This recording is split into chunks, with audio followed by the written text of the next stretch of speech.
how do we have compassion for one another? That's what I teach my clients. Everybody's always done the best that they can. A lot of these couples have so much resentment and contempt.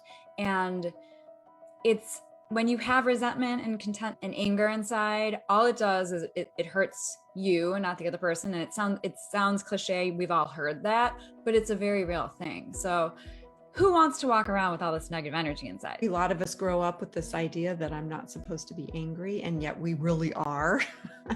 How do you help somebody through that piece of it? Yeah.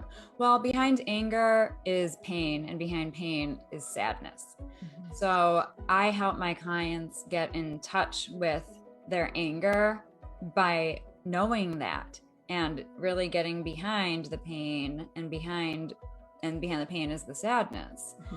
And so that's why I encourage my clients to be honest with themselves about what is the sadness, what am I feeling inside? And I'm going to be vulnerable and share that with my spouse, in this space. Because anger, just carrying that angry energy around, it's not hurting the other person. It really isn't. It's just hurting you, and it's just preventing you from being able to live a peaceful life and then ultimately to manifest that next person. So that's how we get to the heart of the anger. And I also encourage people to not have the fear of using your voice and sharing how you feel. Sometimes I have my couples make vows to each other.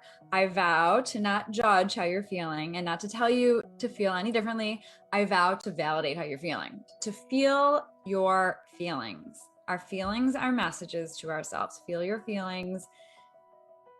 You can push them away, but they're not going to go anywhere. They'll show up in a year, 2 years, 6 months. So, and as hard as it is to feel your feelings, it is so important. Have a good cry. Have 5,000 good cries. Get it out and feel your feelings and make it okay. I think that people, I don't want to feel this way, and yeah, I understand that.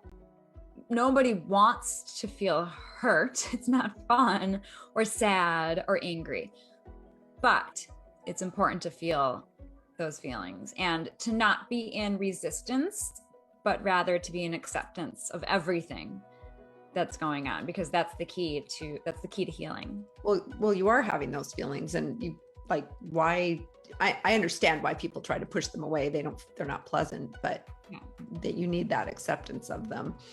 Otherwise, it's very invalidating of your own experience.